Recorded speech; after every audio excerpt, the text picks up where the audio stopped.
اعوذ باللہ من الشیطان الرجیم بسم اللہ الرحمن الرحیم۔ ناظرین کرام، آپ کو سید جواد احمد کا مدبانہ سلام۔ ناظرین کرام، 16 دسمبر 2021 سانحہ سکوت مشرقی پاکستان کو 50 برس بیت گئے۔ یہ خون چکا داستان ہے، یہ لہو بھری داستان ہے۔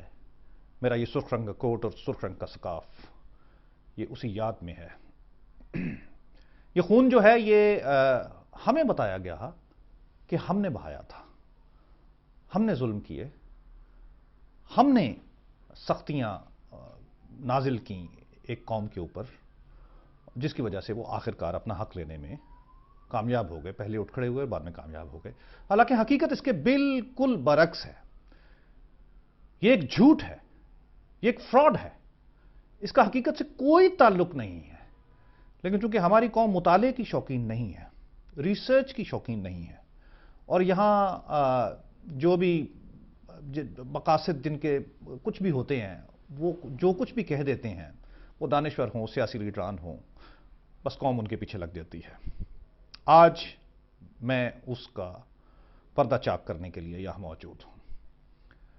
تو ناظرین کرام، 50 برس بیت گئے اور ہزاروں لاکھوں بے خانماں ناشے، بے قصوروں کا خون، بے گناہوں کا لہو جو مغربی پاکستانیوں کا مشرقی پاکستان میں بہایا گیا، اس کی کوئی آواز نہیں، اس کی کوئی گونج نہیں، اس کی کوئی سسکی نہیں۔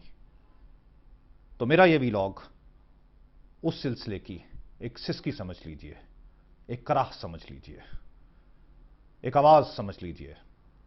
بے شک صدا بے سارا ہو، صحرا ہو، لیکن میں یہ صدا دینے سے باز نہیں آؤں گا۔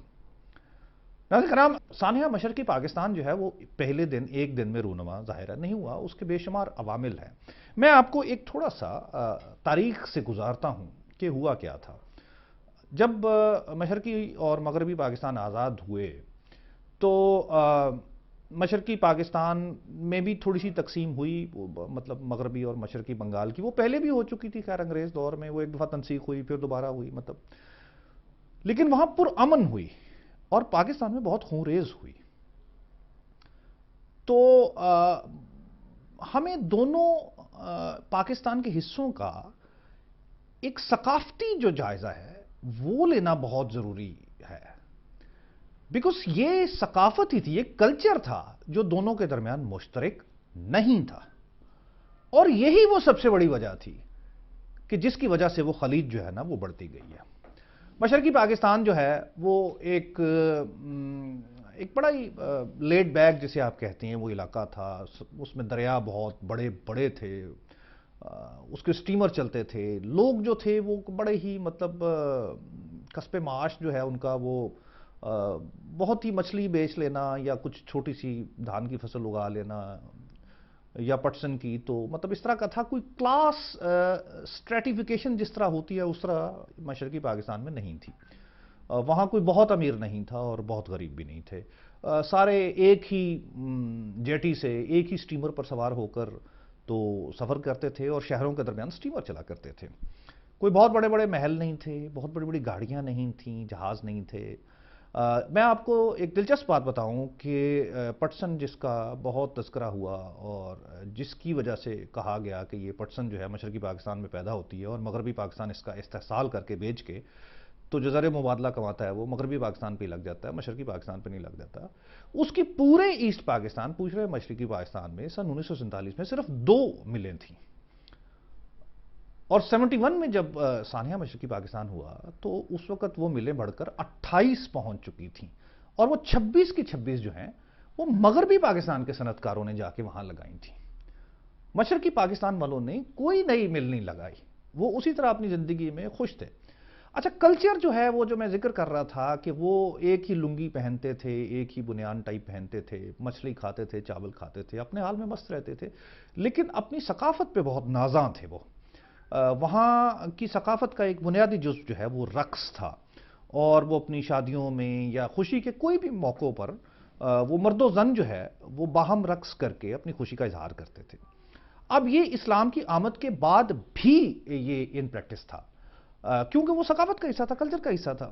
اب مغربی پاکستان میں چونکہ مطلب ہم رقص کو تیاگ چکے تھے تو اس لیے ہمیں تھوڑا سا یہ برا لگتا تھا، تو ہم انہیں گاہے بگاہے کہتے تھے کہ یار یہ رقص نہ کرو، یہ غیر اسلامی ہے، تو انہیں یہ برا لگتا تھا۔ اب یہاں سے اس کلچرل ڈیفرنس کو جو پاکستان کے دشمن تھے، اور اس میں سب سے بڑا ظاہر ہندوستان تھا، اس نے ہوا دی، اور اس نے اپنے ایجنٹوں کے ذریعے، اپنے جاسوسوں کے ذریعے، اور اپنے ان ہندو ٹیچروں کے ذریعے جو کہ وہاں کے اسکول کالج یونیورسٹیوں میں زیادہ تعداد میں تھے، کیونکہ مسلمان، میں نے آپ کو بتایا کہ وہ تو ویسے ہی اتنا مطلب ترقی کے خواہش مند ہی نہیں تھے، انہوں نے ٹیچر وغیرہ کیا ہونا تھا، کچھ تھے لیکن زیادہ ہندو تھے، ان کے ذریعے انہوں نے اس چیز کو ترویج دی کہ یہ تمہارے ساتھ جو ہے مشرقی پاکستان ظلم کر رہا ہے، تمہارے ثقافت پر کاری ضرب لگا رہا ہے۔ تو مطلب اور اس طرح کی، تو جب یہ ایک حساسیت پیدا ہو جائے، اور جب علم، تعلیم، شعور نہ ہو، اور آپ کسی بھی جھوٹ پہ مبنی بے شک وہ شے ہو، اس کو سچ سمجھنا شروع کر دیں، تو پھر وہ ظاہر ہے آپ محسوس کرنا شروع کر دیتے ہیں۔ تو اسی وجہ سے 47 میں فوراً بعد جو ہے ایک بنگلہ زبان کا شوشہ وہ کھڑا کر دیا گیا کہ جی اردو اور بنگلہ دونوں پاکستان کی قومی زبان ہونی چاہیے۔ تو یہ بے محل مطالبہ جو تھا کہ اردو اور بنگلہ دونوں پاکستان کی سرکاری زبان جو ہے نا وہ قرار دی جائیں۔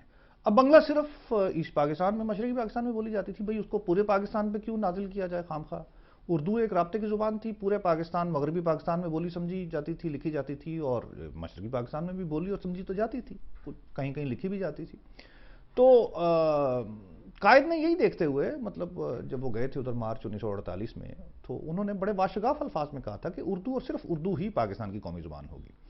لیکن وہ جو پیچھے نوشن آ رہا تھا ایک کلچر پہ ڈینٹ ڈالنے کا، تو وہ بہت زبردست طریقے سے جو ہے وہ انڈیا اس کو ایکسپلائٹ کر رہا تھا، تو انہوں نے وہ آپ کے ذہن میں، مشرقی پاکستان والوں کے ذہن میں ڈالنا شروع کر دیا کہ دیکھو یہ تمہارے ساتھ زیادتی کر رہے ہیں۔ حالانکہ وہ زیادتی والی بات نہیں تھی، مطلب اس طرح دیکھا جائے تو پنجابی جو ہے وہ بھی پاکستان کے 56% حصے میں بولی جاتی تھی، پھر پنجابی کھڑے ہو جاتے ہیں کہ جی پنجابی جو ہے وہ چونکہ سب سے زیادہ بولی جاتی ہے تو یہ بھی پاکستان کی قومی زبان ہونی چاہیے۔ مطلب ایک بے محل مطالبہ تھا، لیکن اس مطالبے کے پیچھے وہ ایسا پڑے کہ وہ 21 فروری 1951 کو وہاں طلباء نے بہت زبردست احتجاج کیا، کو بدامنی ہو گئی، انہوں نے جلانی شروع کر دی عمارتیں وغیرہ، پولیس نے گولی چلا دی، وہ کچھ طالب علم جو ہے وہ مر گئے اس فائرنگ سے۔ تو 21 فروری کو جو ہے وہ آج بھی جو ہے نا وہ لینگویج ڈے، وہ شہید مینار وہاں کھڑا کر دیا گیا ہے۔ عجیب سی بات ہے ویسے، مطلب لیکن چلیے مان لیتے ہیں کہ جی اچھا جی آپ کا ایک مطالبہ تھا۔ اچھا وہ مطالبہ پھر 1956 کے آئین میں پورا ہو گیا، پاکستان کا جو پہلا آئین 1956 میں بنا اس میں اردو اور بنگلہ دونوں سرکاری زبانیں آ گئی۔ لیکن آپ آج کے دانشور کی مطلب علمی انحطاط کے عالم دیکھیں کہ وہ آج بھی آپ کو بتاتا ہے کہ یار وہ چونکہ ہم نے سرکاری زبان نہیں بنائی تھی اس لیے وہ جو ہے نا علیحدہ ہو گئے تھے۔ استغفر اللہ یار، پہلی بات تو یہ ہے کہ وہ مطالبہ ہی بالکل غلط تھا، اور اگر وہ تھا بھی تو وہ منظور ہو گیا تھا، تو اب اس کو پیٹنے کا کیا فائدہ؟ تو یہ ذہن میں رکھیے کہ اردو اور بنگلہ دونوں پاکستان کی سرکاری زبان ہو گئی تھیں اور ان کا مطالبہ تسلیم کر لیا گیا تھا۔ اچھا اس کے بعد ان کا مطالبہ تھا کہ چونکہ ہم آبادی میں زیادہ ہیں اس لیے ہمیں جو ہے نا وسائل میں زیادہ حصہ دیا جائے۔ اچھا یہ ایک بڑا نازک سا مطلب مسئلہ تھا کہ بات تو بجا ہے کہ آبادی جہاں زیادہ ہو وہیں آپ زیادہ ترقیاتی اسکیمیں لگاتے ہیں، سب کچھ جو ہے وہ زیادہ کرتے ہیں۔ لیکن ایک بڑی جو دلچسپ بات جو میں نے نوٹ کی وہ میں آپ کے گوش گزار کرتا ہوں کہ سن 1951 میں جب پہلی مردم شماری ہوئی تو جو مشرقی پاکستان تھا وہ 42 ملین 4 کروڑ 20 لاکھ کے قریب تھی آبادی، اور مغربی پاکستان کی 33 ملین 3 کروڑ 30 لاکھ کی، تقریباً 90 لاکھ مطلب آبادی جو ہے اس مردم شماری کے مطابق ان کی زیادہ تھی۔ اچھا 1961 میں جب مردم شماری ہوئی تو وہ ان کی جو تھی وہ 50 ملین 5 کروڑ، اور جو مغربی پاکستان ہے ان کی 43 مطلب 4 کروڑ 30 لاکھ۔ اب وہ 90 لاکھ سے کم ہو کے وہ 70 لاکھ ہو گئی۔ بھائی 10 سالوں میں 20 لاکھ بندہ وہ کہاں گیا؟ مر تو نہیں جاتا، مطلب وہ نئے بھی پیدا ہوتے ہیں، سب کچھ ہوتا ہے، تو یہ کیا ہو گیا؟ اچھا جب 1981 میں بنگلہ دیش نے اپنی سرکاری مردم شماری کی تو اس کے مطابق ان کی آبادی جو تھی وہ 81.6 ملین تھی، اور اسی وقت پاکستان نے بھی اپنی مردم شماری کی تو اس کی جو ہے وہ 80.6 ملین آئی۔ تو یہ تو فرق صرف مطلب جو ہے 1.1 ملین کا رہ گیا۔ یہ کیا ہوا بھائی؟ یہ تو مطلب 11 لاکھ بندے رہ گئے، مطلب وہ جو کم پہلے 90 سے 70 سے، اور یہ تو ٹوٹل 11 لاکھ رہ گئے۔ اور اس کے بعد جو 1991 میں مردم شماری ہوئی اس میں پاکستان کی آبادی جو ہے وہ 110.8 ملین اور بنگلہ دیش کی آبادی 105.6 ملین. 5 ملین تقریباً جو آبادی ہے، 5 ملین سے زیادہ، 53-54 لاکھ بندہ پاکستان کا 20 سالوں میں بنگلہ دیش سے زیادہ ہو گیا. بھائی یہ کس طرح ہوا یار؟ اس طرح تو نہیں ہوتا کہ آپ ایک دم یہاں بچے زیادہ پیدا ہونے شروع ہو گئے اور وہاں کم ہونے شروع ہو گئے، یا وہاں اموات جو ہیں وہ مطلب لاکھوں یا تعداد میں ہونی شروع ہو گئی. ٹھیک ہے وہاں سیلاب وغیرہ آئے تھے، لیکن سیلاب میں کوئی ملینز کے حساب سے تھوڑی مر جاتے ہیں. بہت ہوا 30-40 ہزار مر گئے، 1 لاکھ مر جائیں گے، مطلب زیادہ زیادہ بھی ہوا تو یہ جو 50 لاکھ زیادہ ہوئے تھے، اس پہ ایک بندے نے بڑی زبردست تحقیق کی تھی. اس نے بتایا تھا کہ بنیادی طور پر یہ جب مردم شماری ہوتی تھی 71 سے پہلے، تو وہ بنگالی جو ہیں یہ عوامی لیگ والے، یہ وہ ڈرا دھمکا کے اثر و رسوخ استعمال کر کے وہ مردم شماری والوں کو زیادہ آبادی لکھاتے تھے. وہ شروع سے ہی کم تھے، وہ کبھی زیادہ تھے ہی نہیں. تو جس بنیاد پہ ساری یہ مالی وسائل کا تقسیم کا شوشہ چھوڑا گیا تھا، وہی جھوٹ پہ مبنی تھی. یہ ثابت ہو گیا، یہ وقت اور تاریخ اور علم نے ثابت کر کے رکھ دی ہے یہ بات. اچھا لیکن چلیے آپ مان بھی لیں کہ ان کی آبادی زیادہ تھی، وہ مطلب 90 لاکھ جس طرح کہہ رہے تھے کہ یہ 51 میں ہماری آبادی زیادہ تھی، وہ 56-44 کا کہتے تھے کہ ہماری 56% ہے، آپ کی 44% ہے. تو بھیا آپ کو اپنی آبادی کے حساب سے پیسہ مل رہا تھا نا کہ آپ روڈ بنائیں، پل بنائیں، ریلوے اسٹیشن بنائیں، پٹڑیاں بچھائیں. کس نے منع کیا تھا آپ کو؟ ہم تو آپ کے علاقے میں نہیں بیٹھے تھے نا یار، آپ خود بیٹھے ہوئے تھے. اب وہ اگر خود کھا جائیں اس پیسے کو نہ لگائیں تو یہ مغربی پاکستان کا قصور ہے. یہ دیکھیے، یہ ہے وہ لکیر جو پیٹی گئی ہے اور غلط پیٹی گئی ہے اور جھوٹ بولا گیا ہے، دروغ گوئی سے کام لیا گیا ہے. پاکستان کا سرکاری ریکارڈ اس بات کا گواہ ہے کہ ان سے معاشی طور پر کوئی ناانصافی نہیں رکھی گئی. ان کو ان کی جو کہ جھوٹ تھا ویسے، آبادی کے حساب سے مکمل منصفانہ تقسیم کی گئی اور ان کو ان کے حصے سے زیادہ دیا گیا. تو کیا اس میں قصور جو ہے وہ مغربی پاکستان کا ہے؟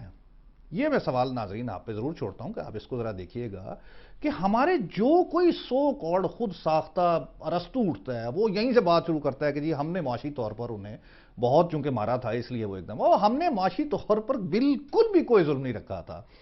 یہ ظلم انہوں نے خود اپنے اوپر رکھا تھا اور اس کا جو قصور ہے اور اس کا جو الزام ہے وہ مغربی پاکستان پہ لگا دیا گیا ہندوستانی سازش کے ذریعے.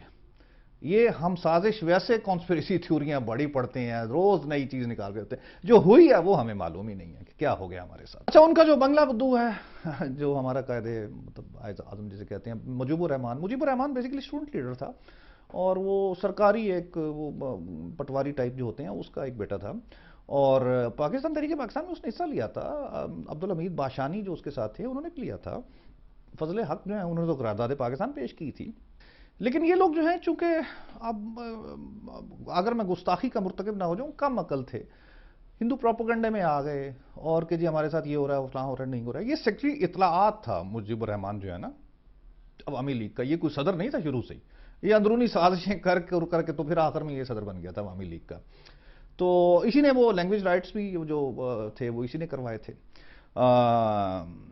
اور اس کو ہندوستان کی مکمل سپورٹ حاصل تھی اور وہ ان کی مطلب مکمل تائید، حمایت، مالی، سفارتی، معاشرتی، عسکری، اس کے وجہ سے یہ پاکستان توڑنے کی ایک سازش کر رہا تھا.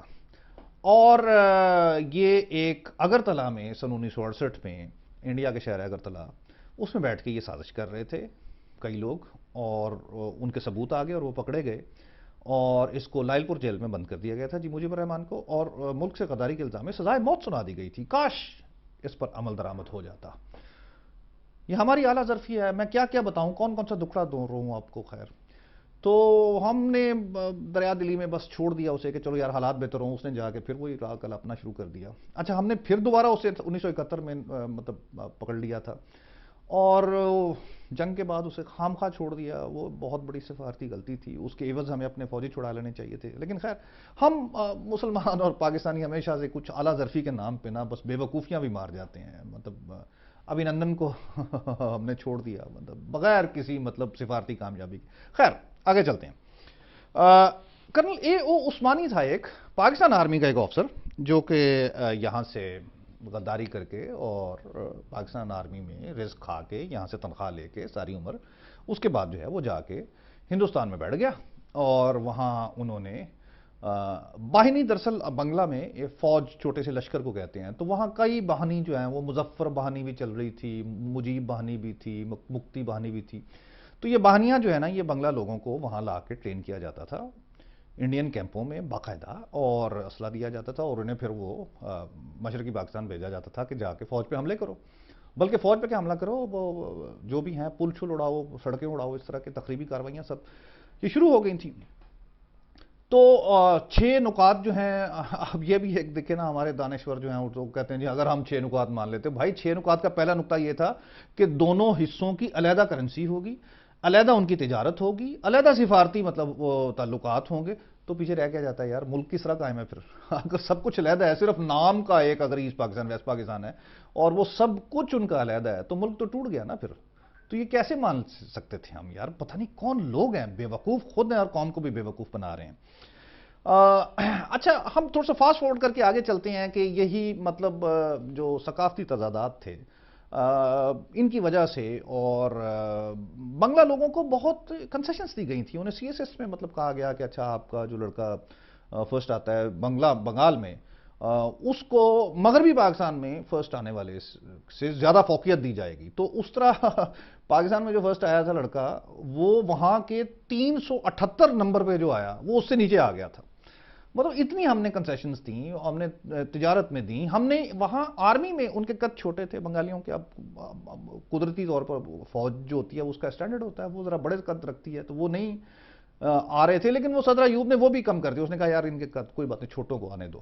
وہاں ایسٹ پاکستان رائفلز ای پی آر مطلب جو ہے وہ ریجمنٹس قائم کی گئیں پاکستان آرمی میں، اور سول آرم فورسز میں بھی قائم کی گئی. یار یہ آئیں ذرا قومی دھارے میں آئیں. اور بات ان کے وزیر اعظم جو ہیں حسین شہید سروردی ان کے وزیر اعظم تھے، خواجہ ناظم الدین بنگالی تھے.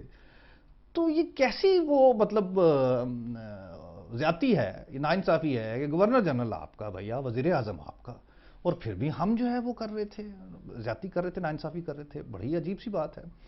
تو یہ سب کچھ ہوتا رہا 65 سے. اب ذرا آپ تھوڑا فاسٹ فارورڈ چلتے آگے چلتے ہیں کہ 69 تک جو ہے نا وہ لاوا بہت پک چکا تھا، اور یہ 6 نکات اور یہ سارے لوگ جو ہیں، اور ہندوستان نے تباہی پھیلائی ہوئی تھی اور بہت زیادہ جو ہے نا وہاں تخریب کاری اور بغاوت جو ہے اس کے آثار جو ہے وہ نمایاں ہو گئے تھے. تو پھر جو ہے وہاں جنرل اعظم خان تھے گورنر، انہوں نے بڑا ترقیاتی کام بھی کرایا. ایوب نے بڑا ترقیاتی کام کرایا، وہاں ریل کا سسٹم کیا، وہاں بندرگاہ اچھی کی، ان کی سڑکیں بنائیں بہت، ہم نے جا کے خدمت کی ان کی. اس کا صلہ کیا دیا وہ میں آپ کو ابھی بتاتا ہوں. 70 کے جو الیکشنز اناؤنس ہوئے تھے اس میں آپ بدقسمتی دیکھیے کہ عوامی لیگ جو ہے اس نے مکمل صوبائیت، بلکہ بنگلہ دیش کی آزادی کے نام پہ وہ الیکشن لڑا. وہ مکمل طور پر 6 نکات پہ ہی وہ مطلب جو ہے وہ الیکشن لڑ رہے تھے، اور 6 نکات بنگلہ دیش کی آزادی تھی. ہم ایسے بے وقوف تھے کہ مطلب ہمیں سمجھ ہی نہیں آئی، حالانکہ وہ اسی وقت روک دینا چاہیے تھے الیکشنز، اور ان سب کو جیل میں ڈال دینا چاہیے تھے جو بھی 6 نکات کی بات کر رہے ہیں. خیر، وہ الیکشنز ہوا، الیکشن میں مکمل دھونس چلی، دھاندلی چلی بہت. مطلب انہوں نے، چونکہ وہ سارا بنگلہ تھا، وہ ان کے اپنے لوگ تھے، تو 162 سیٹیں تھیں مشرقی پاکستان میں قومی اسمبلی کی. اس میں سے 160 جو ہے عوامی لیگ جیت گئی تھی. صرف ایک نور الامین جو ہے وہ جیتے تھے، اور راجتری دیو رائے چکما قبائل کے، وہ جو ہے وہ جیتے تھے. باقی جو ہے وہ سب عوامی لیگ 160 نشستیں جیت گئی تھی. اچھا، مطلب دیکھا جائے تو مطلب اصولاً تو ویسے بات ٹھیک تھی کہ اسے آپ وزارت عظمیٰ دے دیتے، لیکن وزارت عظمیٰ دینے کے بعد کیا ہو رہا تھا؟ اب یہ ایک بہت بڑا سوال ہے. ادھر بھٹو کا ایک بہت شرمناک کردار ہے. 81 سیٹیں تھیں اس کی ٹوٹل، اور وہ جو ہے کبھی ٹانگیں توڑ دینے کی دھمکیاں دے رہا تھا، کبھی کچھ کہہ رہا تھا، کبھی کچھ کہہ رہا تھا. وہ مطلب اس کا ایک بہت ہی غلیظ اور شرمناک کردار ہے بھٹو کا مشرقی پاکستان کی سقوط میں. یحییٰ خان کا بھی خیر کم نہیں ہے کہ آپ ایک دفعہ وزارت عظمیٰ دے کے دیکھ لیتے، کیونکہ انہیں ڈر تھا کہ وہ پی آئی اے، پاکستان نیشنل شپنگ کارپوریشن اور اسٹیٹ بینک کا سونا یہ وہاں سے شفٹ کرا کے مشرقی پاکستان تو بنگلہ دیش کی آزادی کا اعلان کر دے گا.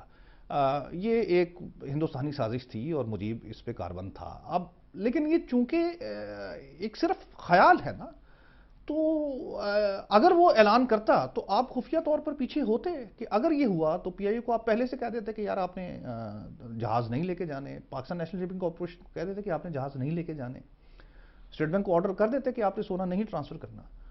تو پھر تو بات پلتی نا. یہ ایک واحد زیادتی ہے جو کہ ہوئی کہ اس کو وزارت عظمیٰ نہیں دی گئی.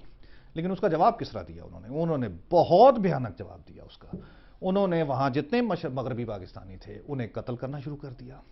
آپ کو میں کیا کیا کہانیاں سناؤں، خون رنگ داستانیں ہیں یہ کہ مغربی پاکستانی جو بیچارے وہاں اپنے فرائض سر انجام دینے گئے ہوئے تھے، سرکاری افسر تھے، ان کو بہت بہیمانہ طریقے سے قتل کر دیا گیا. ان کی عورتوں کی چھاتیاں کاٹ کے پھینک دی گئیں، ان کے پیٹوں میں سے حاملہ بچے نکال کے سنگینوں پہ نوک پہ پروئے گئے. کیا ہم یہ بھول جائیں؟ کیا آپ لوگوں کو یہ معلوم بھی نہیں ہے کہ وہاں کیا ظلم ہوا ہے؟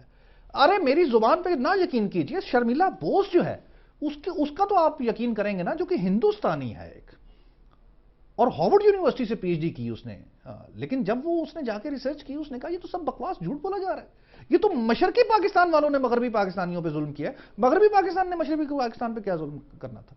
وہ کچھ ظلم ہوا تھا، وہ میں تھوڑا سا آگے چل کے بتاتا ہوں. لیکن ایک بہت بڑی ایک نامکمل داستان ہے، نہ لکھی جانے والی حکایت ہے، نہ بولے جانے والی یہ کہانی ہے کہ مغربی پاکستانیوں پہ وہاں بہت ظلم ہوا، بہت خون بہا ان کا. وہ خون دریا کے دریا خون رنگ ہو گئے تھے. آپ یہ تصویر دیکھیں، مطلب یہ تصویری رولا دینے والی ہے اور یہ حقیقت پر مبنی ہے. یہ فوٹو شاپ نہیں ہے، اس وقت تو فوٹو شاپ ہوتا بھی نہیں تھا. اور اس طرح کی بہت ساری جو ہیں وہ داستانیں جو ہیں وہ ہیں.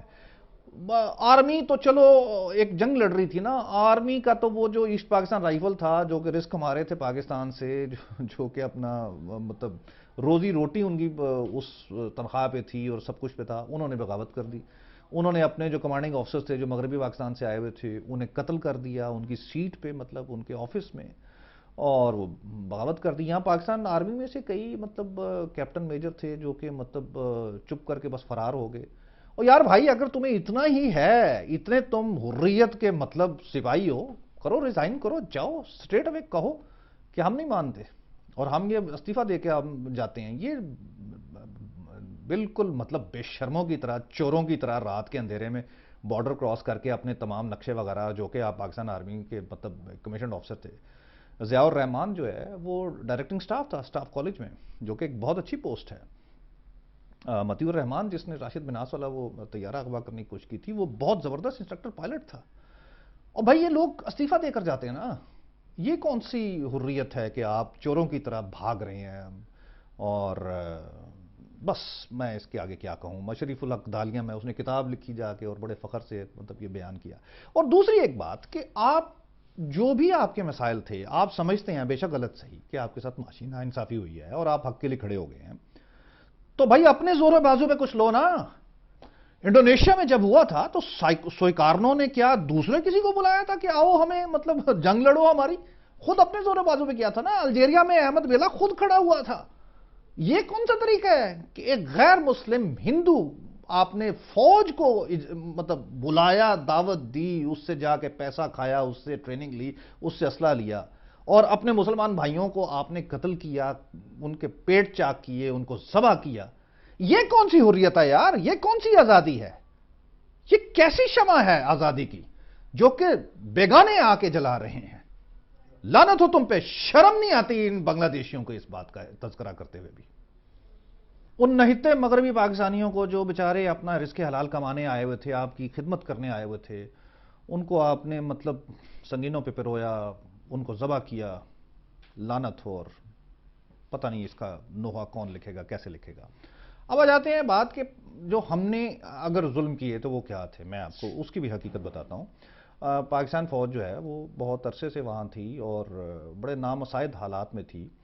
اور 1971 میں جو ہے پھر وہ زیادہ اس کی تعداد کر دی گئی، بیکاز انہوں نے الیکشنز کے بعد اور یہ سب کچھ جو ہے اس کے بعد انہوں نے بہت زیادہ وہ ان پہ حملے شروع کر دیے تھے، تو پاکستانی فوج کی تعداد بھی بڑھانی پڑی تھی. آپریشن سرچ لائٹ ایک کیا گیا تھا 26 مارچ 1971 کو، اور ڈھاکہ یونیورسٹی میں، بیکاز ڈھاکہ یونیورسٹی جو تھی وہ گڑھ تھا یہ تخریب کاری کی کارروائیوں کا. اسلحہ، راکٹ لانچر، گرنیڈ، بے شمار اس طرح کی چیزیں وہاں سے برآمد ہوئیں.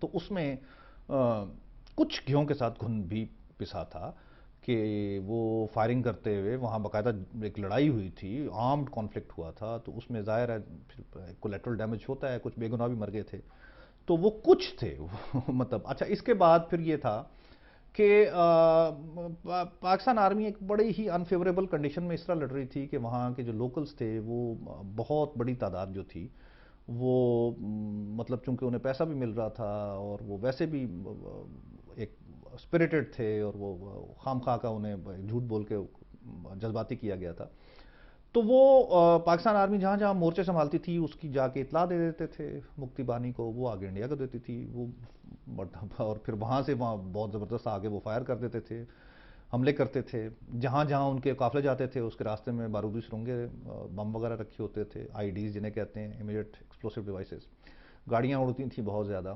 تو پھر پاکستان آرمی کیا دنیا کی کوئی بھی آرمی ہو اس طرح کے حالات میں پھر وہ ایک ہی کام کرتی ہے کہ وہ ایک سمیش ڈاؤن کرتی ہے اور جو انتشار والے علاقے ہیں ان کو ملیا میٹ کر کے رکھ دیتی ہے. تو پاکستان آرمی نے بھی یہی کیا تھا. تو جہاں جہاں زیادہ مطلب اس طرح کا آ رہا تھا وہاں وہ گاؤں کے گاؤں جو ہے وہ صفحہ ہستی سے مٹا دیے، کیونکہ وہیں سے ان پہ مطلب سب کچھ ہی آتا تھا. اب اس میں مطلب زیادہ شرپسند تھے، کچھ معصوم بھی تھے، وہ گئے بیچارے، لیکن وہ کولیٹرل ڈیمیج ہے، وہ دنیا کی ہر جنگ میں ہوا ہے، یہ کوئی انوکھا تو پہلی دفعہ تو نہیں ہو رہا تھا.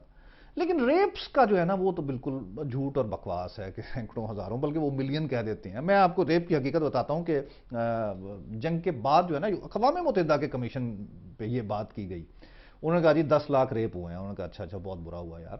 تو یونائٹڈ نیشن جو ہے نا اس نے کہا جی کہ انس ایک جسٹس انس ایک تھے، اس کی سربراہی میں یہ کمیشن بنایا گیا اور انہوں نے کہا جی کہ جو ریپڈ خواتین ہیں نا وہ آئیں ہم ان کو زر تلافی دیتے ہیں، معاوضہ دیتے ہیں.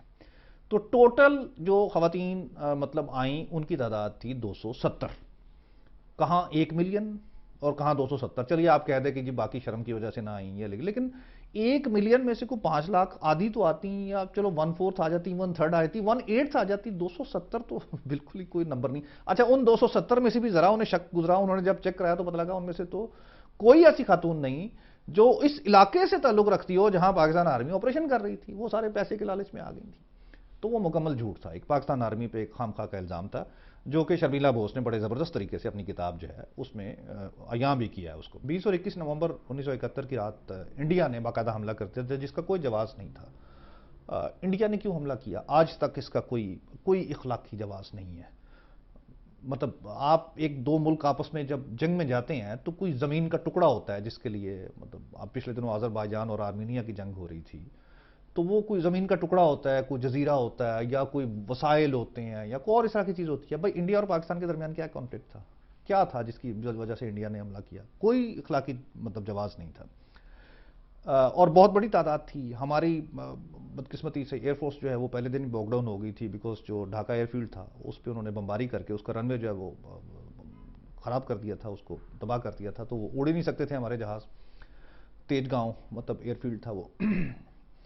اس کے باوجود نیوی ہماری بہت کم تھی، تو آرمی کی تعداد بھی بہت کم تھی، لیکن اس کے باوجود بہت بے جگری سے لڑے تھے. ہلی میں بگڑے تجمل نے تو شجاعت کی نئی داستان رقم کی تھی. سہلٹ میں بہت زبردست ہمارے جوان لڑے تھے. بوگرا میں، میمن سنگھ میں بہت کمال کی لڑائی ہوئی تھی. جنرل نیازی جو تھے وہ ایک بہت اچھے سولجر تھے. وہ باقی ان کی باتیں جو ہیں کچھ وہ بس زبان پھسلنے کی وجہ سے جو ان کے جملے جو ہیں وہ زبان زد عام ہیں ان سے قطع نظر وہ بالکل فرنٹ پہ جا کے جو ہے جنگ کے دوران جو ہے وہ لڑائی انہوں نے لڑی. لیکن وہ جب آپ لوکلز آپ کے ساتھ نہیں ہیں، وہ آپ کی پوزیشن میں بتاتے پھر رہے ہیں. آپ کو راشن جو آتا ہے وہ راشن کے جو سارے کانٹریکٹرز ہیں انہوں نے راشن بند کر دیا ہوا ہے، اور آپ کو 3 طرف سے آپ کے اوپر حملہ ہوا ہے. ایک تھوڑی سی غلطی ویسے جنرل نیازی سے ہوئی تھی کہ ڈھاکہ کے ارد گرد 3 دریا تھے، برہم پترا، گنگا اور جمنا. تو اگر وہ اپنی فوج واپس بلا کے ساری کی ساری اور ڈھاکہ کے ارد گرد ایک سٹرونگ پوائنٹ اسے کہتے ہیں، ایک بول بنا کے مطلب وہ اگر وہ لڑتے جنگ تو وہ اس کو طول دے سکتے تھے اور شاید مطلب اس وقت تک کیا حالات ہوتے. لیکن جنرل نیازی کا پوائنٹ ٹھیک ہے کہ وہ کہتے ہیں کہ اگر میں نے پیچھے ہی بلا کے میں نے لڑنا ہے، اتنا علاقہ میں نے دے دینا تھا، تو پھر میں کس چیز کی جنگ لڑ رہا ہوں؟ میں نے اتنا علاقہ پھر میں نے وہ فوج رکھی کیوں؟ میں پہلے ہی دے دیتا، میں بندے مروا کیوں رہتا؟ تو ان کا استدلال بھی ویسے درست ہے. لیکن پاکستان آرمی بہت بے جگری سے لڑی تھی وہاں، اس میں کوئی شک نہیں ہے. نشان حیدر کی آپ نے داستانیں سنی ہوں گی اور بھی لوگوں کی سنی ہوں گی، لیکن وہ حالات بہت نامساعد تھے جس کی وجہ سے جو ہے ہم نے یہ سب کچھ کیا. پھر ایک بہت بڑی غلطی 3 دسمبر کو مغربی پاکستان نے انڈیا پر حملہ کر کے کی. مطلب اس کا بھی کوئی جواز نہیں بنتا تھا.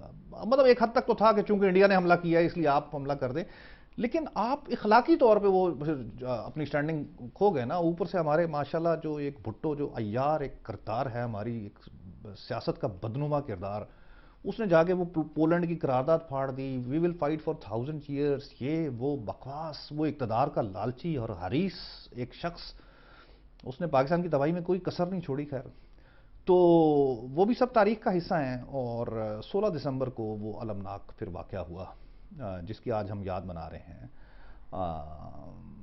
لیکن میرا دل رو رہا ہے. میرا دل کیوں رو رہا ہے؟ کیونکہ ایک تو مغربی پاکستانیوں پہ بہت ظلم ہوا جس کا کوئی نوحہ نہیں پڑا گیا, جس کا کوئی صدمہ نہیں ہے. وہ خون جو ہے وہ رائے گاں گیا ہے, اس خون کا کوئی تذکرہ نہیں ہوتا. جب بھی ہوتا ہے کہ ہمارے مظالم کا ہوتا ہے جو ہم نے کیا ہی نہیں. یہ تاریخ مسخ کر کے لکھی گئی ہے, یہ جھوٹ بولا گیا ہے. اچھا, اس کے بعد آپ دیکھ لیں 71 کے بعد اگر ہم وہ مظالم کر رہے تھے اور وہ سب کچھ تھا, تو بنگلہ دیش کو تو پھر وہ مطلب پٹسن تھی اس کے پاس اور یہ سب کچھ تھا, تو وہ تو پھر ترقی یافتہ ملک ہو جانا چاہیے تھا. صرف 2011 سے پہلے کی صرف سٹیٹس دیکھ لیں آپ, بنگلہ دیش ہم سے بہت پیچھے تھا, ہر چیز میں پیچھے تھا. اور آج بھی وہ مجھے تو کبھی یقین ہے کہ ان کے سٹیٹس غلط ہیں, کیونکہ وہ ہمیشہ سے جھوٹ بولتے تھے. وہ جھوٹ بول کے انہوں نے یہ آزادی حاصل کی ہے اور ابھی بھی جھوٹ بول رہے ہیں. کیونکہ میں جب دنیا میں کسی بھی ملک میں جاتا ہوں تو مجھے وہاں جو سب سے زیادہ جسم فروش طوائفیں ملتی ہیں وہ بنگلہ دیشی ملتی ہیں. مجھے وہاں جو سب سے زیادہ جھوٹ بولنے والے مرد ملتے ہیں وہ بنگلہ دیش کے ملتے ہیں. حرم کے سائے میں نے خود بنگلہ دیشیوں کو اس قدر بد زبانی کرتے دیکھا ہے, اس قدر جھوٹ بولتے دیکھا ہے اپنا سودا بیچنے کے لیے. ان کی کہیں کوئی عزت نہیں ہے دنیا بھر میں. تو یہ کیسی آزادی ہے بھائی؟ ایک بہت زبردست پروفیسر سید سجاد حسین تھے, ڈھاکہ یونیورسٹی کے وائس چانسلر اس وقت 71 میں, اور ان کو بلوائیوں نے اپنی طرف سے مار کے چھوڑ دیا تھا. وہ ان کی زندگی تھی, بچ گئے. انہوں نے 1991 میں ایک کتاب لکھی تھی, بہت شاندار کتاب, دا ویسٹ آف ٹائم. اور اس میں انہوں نے 71 سے لے کر 91 کا تمام تقابل پیش کیا کہ آپ نے اس آزادی سے کیا حاصل کیا. جو بنگلہ بدو آپ کا قائد اعظم تھا ان کا مجیب الرحمان, اس کو بے دردی سے ذبح کیا اس کے خاندان کے سمیت. اس کے بعد جو آیا بغاوت کر کے ضیاء الرحمان, جو کہ یہیں کا پاکستان آرمی کا تھا خیر بیسیکلی, تو وہ اچھا وہ بھی قتل ہوا. اس کے بعد ارشاد حسن قتل ہوا. مطلب اس کے بعد حسینہ واجد, خالدہ ضیاء, جناب ایک دوسرے کا مذاق بنا ہوا ہے. ہڑتالیں, تشدد, ہنگامے. بنگلہ دیش نے کیا پایا ہے؟ اس کی کوئی شناخت نہیں ہے آج بھی. نہ وہ اسلامی ہے, نہ وہ سیکولر ہے, وہ درمیان میں کہیں پھر رہا ہے. نہ اس کی کسی مطلب کوئی کھیل کی جو ہے وہ ٹیم بڑی اعلیٰ ہے. اور وہ ٹھیک, وہ ایک صرف تھوڑی سی مطلب ایک ٹیکسٹائل انڈسٹری میں اس نے مطلب تھوڑا سا ایک مستحکم ایک پوزیشن حاصل کیا. وہ اس وجہ سے کہ وہاں جو ہے بنگلہ دیشی عورتیں جو ہیں وہ کام کرتی ہیں, اور وہ باہر آ کے کام کرتی. پاکستان میں تو عورتیں باہر جا کے اتنا کام نہیں کرتی ہیں, ادھر کام کرتی ہیں فیکٹریوں میں, تو وہ بناتی ہیں ٹیکسٹائل کے گڈس. تو وہ ٹیکسٹائل کے گڈس جو ہیں وہ باہر ایکسپورٹ ہو جاتے ہیں. تو اس کی وجہ سے تھوڑی بہت ان کی جو معاشی کوئی اچھی حالت ہے وہ اس کی وجہ سے, اچھی حالت بھی نہیں ہے خیر, جتنی کوئی مطلب ان کی معیشت چل رہی ہے. معاشیات مجھے یاد آ گیا اپنے وزیر اعظم سے. معیشت جو ان کی چل رہی ہے وہ بنگلہ دیشی خواتین کی وجہ سے چل رہی ہے کہ وہ آ کے کام کرتی ہیں فیکٹریوں میں. اچھا, ایک افسوسناک جو امر ہے وہ یہ ہے کہ ہمارے جتنے لوگوں نے اس سارے واقعے پہ کچھ لکھا, انہوں نے وہ جذبات کے زیر اثر اور اس پروپیگنڈا کے زیر اثر سب نے غلط, تقریباً سب نے غلط لکھا. سب نے تو نہیں, تقریباً سب نے غلط لکھا. مثلاً ادھر راؤ فرمان علی, میجر جنرل راؤ فرمان علی جو تھے وہ وہاں کے مارشل ایڈمنسٹریٹر تھے, اور وہ جنگ کا حصہ تو نہیں تھے, وہ تو ایڈمنسٹریشن کا حصہ تھے, مارشل لا لگا ہوا تھا. اور جنرل نیازی جو تھے وہ فورس کمانڈر تھے. اب ان دونوں کی آپس میں بہت لگتی تھی, دونوں اختیارات زیادہ چاہتے تھے. جنرل نیازی چاہتا تھا کہ جی اس کو سولین اختیار بھی ملے, وہ چاہ رہا تھا مجھے جنگ میں بھی مطلب شامل کر لیا جائے. تو ان دونوں نے ایک دوسرے پہ وہ کری حملے کیے ہیں اپنی کتابوں میں. فرمان علی کی جو کتاب ہے ہاؤ پاکستان گاٹ ڈیوائیڈڈ, اور اس میں اس نے سوائے نیازی پہ حملے کرنے کے اور کچھ نہیں کیا کہ جی نیازی, جنرل نیازی کی وجہ سے پاکستان ٹوٹ گیا. اچھا, جنرل نیازی نے اپنی کتاب دا بیٹریل آف ایسٹ پاکستان میں اس پہ بے شمار حملے کیے ہیں اور اس کو بہت مطلب برے الفاظ سے یاد کیا ہے. جنرل نیازی نے البتہ بہت زبردست باتیں بھی لکھی ہوئی ہیں مطلب ڈیفینسو پوائنٹ آف ویو سے اور وار پوائنٹ آف ویو سے. پاکستان آرمی کا بڑا شاندار انہوں نے تذکرہ کیا, تو وہ کتاب ایک پڑھنے والی ہے. اسی سلسلے میں ایک بہت شاندار کتاب ڈھاکہ ڈیبیکل کے نام سے ایس علمدار رضا صاحب نے بھی لکھی ہے، جو کہ ان بدقسمت ایام میں کمشنر ڈھاکہ تھے، اور بہت زبردست تفصیل سے انہوں نے تمام حقیقتیں جو ہیں وہ عیاں کی ہیں۔ اچھا، لیکن سب سے جو افسوسناک کتابیں لکھی ہیں وہ لکھی ہیں بگڑے صدیق سالک نے۔ میں نے ڈھاکہ ڈوبتے دیکھا اور تادم تحریر، یہ دو کتابیں ہیں ان کی، وٹنس ٹو سرنڈر مطلب اس کا انگریزی ترجمہ بھی ہوا۔ اب یہ ایک کیپٹن تھے ایجوکیشن کور کے، اور فوج میں رہنے والے جانتے ہیں کہ آرمی ایجوکیشن کور کا جو مطلب آفیسرز جو ہوتے ہیں ان کا کام ہوتا ہے سپاہیوں کو پڑھنا لکھنا سکھانا۔ کوئی میٹرک کیا تو اس کو ایف اے کرا دیں، ایف اے کیا تو اس کو بی اے کی تیاری کرا دیں، یا کوئی میپ ریڈنگ سکھا دیں تھوڑی سی، مطلب یہ وہ۔ ان کا فوج میں کوئی نہ عمل دخل ہوتا ہے، نہ عملی جنگ میں ان کا کسی قسم کا کوئی حصہ ہوتا ہے۔ تو ایک ایجوکیشن کور کے جو ہیں صاحب، وہ بھی کیپٹن بہت ہی جونیئر لیول، وہ اٹھ کے بتا رہے ہیں کہ یار فلان ڈے اگر فلان جگہ سے موو ہو جاتا تو جیسور سے اگر ادھر آ جاتا تو ہم بتا لیتے۔ بھائی استغفر اللہ، کیا باتیں کر رہے ہو یار! اور پھر وہی جناب ریپیٹڈ وہ ایک نوشن کہ یار ہم بہت ظلم کر رہے تھے، ہم یہ کر رہے تھے، وہ کر رہے تھے۔ بھائی اس ظلم کے کوئی ثبوت بھی تو ہوں۔ اس معاشی ظلم کا تو خیر مجھے بہت شدت سے انتظار ہے، بیکاز میرے پاس مطلب حقائق ہیں، اعداد و شمار ہیں۔ اور اگر وہ کوئی عسکری کوئی مظالم تھے تو اس کی بھی مجھے کوئی دکھائیں آپ، کوئی مجھے ثبوت تو دینا اس کا۔ بغیر ثبوت کے اپنے اوپر ہی لتاڑتے جانا اپنے اوپر، مطلب یہ کیا کہا جائے۔ مطلب صدیق سالک صاحب، اللہ آپ کو جنت نصیب کرے، لیکن آپ نے اچھا نہیں کیا یہ غلط بیانی اور دروغ گوئی کر کے صرف اپنی شہرت حاصل کرنے کے لیے۔ اچھا، اس کے بعد کئی لوگ ہیں جنہوں نے یہی ریپیٹڈ یہ مظالم والی جو لکیر ہے وہ پیٹی۔ اینتھونی میسکیرینین ایک تھے، کرسچن صحافی تھے، ریپ آف بنگلہ دیش انہوں نے ماشاءاللہ لکھی ہے۔ یہی وہ بس اس طرح کی چیزیں لکھ دی ہیں۔ خادم حسین راجہ تھے، وہ آپریشن سرچ لائٹ کے بعد واپس آ گئے تھے، مطلب میجر جنرل خادم حسین راجہ، اسٹرینجر ان مائی اون کنٹری، وہی باتیں ساری، ہم نے وہ کر دیا، یہ کر دیا، ڈینگ ہے۔ اچھا، what was once East Pakistan, یہ ایک بڑی انٹرسٹنگ کتاب ہے، سید شاہد حسین ایک سول سروسز کے آفیسر تھے، انہوں نے لکھی، اور وہ ماشاءاللہ جنگ سے پہلے آ گئے تھے، وہ جون جولائی 1971 میں واپس آ گئے تھے، لیکن ایسی ماہرانہ رائے دی ہے۔ اور چونکہ اب افسوس سے کہنا پڑتا ہے، چونکہ وہ سندھ کے تھے تو وہ سندھی بھٹو کو بچانے کے لیے ہر دوسرے انہوں نے لائن میں بھٹو کا ذکر کیا کہ جی بھٹو ایک مسیحا تھا، اور جو ہے نا اس کے علاوہ باقی سارے جو تھے نا وہ شیطان تھے، اور وہ ایک فرشتہ تھا۔ پتہ نہیں وہ کیا چاہتے تھے اس سے۔ اچھا، اگر آپ ایسٹ پاکستان کے بارے میں واقعی کچھ بہت اچھی کتابیں پڑھنا چاہتے ہیں تو سب سے زبردست کتاب جو ہے نا وہ تو شرمیلا بوس کی ہے، جو کہ انڈین تھیں، ہیں بلکہ انڈین ہیں، اور لیکن انہوں نے پی ایچ ڈی ہارورڈ سے کی، اور وہ چونکہ مطلب تعصب سے اور اس سے بالاتر ہو گئی تو ان کی ریسرچ کے مطابق کوئی مظالم نہیں تھے، کوئی معاشی ناہمواری نہیں تھی۔ ڈیڈ ریکننگ اس کتاب کا نام ہے، تو وہ ایک بہت شاندار کتاب ہے مطلب پڑھنے کے لیے۔ اچھا، سسن اینڈ روز کے دو بندے تھے، انہوں نے بہت اچھی ریسرچ کی، کہیں جھول ہے اس تحقیق میں، لیکن ان کی کتاب جو ہے وہ بھی بہت اچھی ہے، جس کا نام ہے وار اینڈ سکسیشن۔ یہ بھی ایک بہت، لیکن یہ ملتی بہت کم ہے، بہت پرانی مطلب کتاب ہے۔ اور ٹریجڈی آف ایررز ایک زبردست ترین کتاب ہے، لیفٹیننٹ جنرل ریٹائرڈ کمال متین الدین کی۔ جن صاحب جو تھے وہ اس جنگ میں تو شامل نہیں تھے، وہ ویسٹ پاکستان میں تھے، لیکن اس کے بعد انہوں نے تحقیق کی، لوگوں سے ملے، جا کے سارا کچھ دیکھا، اور انہوں نے جو ہے نا بہت اچھے اس میں انہوں نے اعداد و شمار بھی دیے ہوئے ہیں، اور بہت کمال کی ایک کتاب ہے۔ لیکن میں کہوں گا کہ جو سب سے زبردست کتاب ہے پورے سانحہ مشرقی پاکستان پہ، وہ ایک مشرقی پاکستان کی لکھی ہوئی پروفیسر ڈاکٹر سید سجاد حسین کی دا ویسٹ آف ٹائم، جس کا ترجمہ جو ہے وہ شکست آرزو کے نام سے اسلامک ریسرچ فاؤنڈیشن نے بھی کرایا ہے۔ ان کے ذریعے اگر آپ یہ سب کچھ پڑھیں، مطلب اور اس کے علاوہ چیزیں دیکھیں پڑھیں، تو آپ کو معلوم ہوگا، آپ کے ذہنوں پر یہ جو شکوک ہیں یہ دور ہو جائیں گے کہ ہم نے وہاں کوئی مظالم نہیں کیے تھے، ہم نے وہاں کوئی معاشی ناہمواری نہیں رکھی تھی، ہم نے وہاں کسی قسم کا ظلم نہیں کیا تھا۔ یہ سب جھوٹ ہے، یہ سب فراڈ ہے، یہ سب پروپیگنڈا ہے۔ اور اس میں مطلب میں لوگوں کو دیکھ رہا ہوں جو بیچارے کہہ رہے ہیں، اس میں مجھے تو لگتا ہے کہ شاید کوئی بھی وہ فنڈڈ نہیں ہے، ان میں سے کوئی بھی بندہ جو یہ سب کچھ کہہ رہا ہے۔ ایک ریت بن گئی ہے زمانے کی، بس یہاں پاکستان میں آپ ایک بات اونچی آواز میں کہہ دیں، بس اس کے بعد لوگ اس کو فالو کرنا شروع کر دیتے ہیں، تو یہ اسی طرح کی بات ہے۔ لوگ ایک لکیر کو پیٹتے جا رہے ہیں، اور I am the one who is standing against the tide and be my companion، میرا ساتھ دیجئے، اور اس آواز کو بلند کرنے میں یہ ساتھ دیجئے کہ سچ جو ہے اس کو جانیے، اور سچ یہ ہے کہ ہم نے ظلم نہیں کیا، ہمارے ساتھ بہت ظلم ہوا، بہت خون بہا، ہزاروں مغربی پاکستان سویلینز اور فوجی جو ہیں ان کو وہاں قتل کیا گیا، ان کی لاشوں کی بے حرمتی کی گئی، ان پہ بہت ظلم ڈھایا گیا جن کا کوئی نام و نشان تک نہیں ہے۔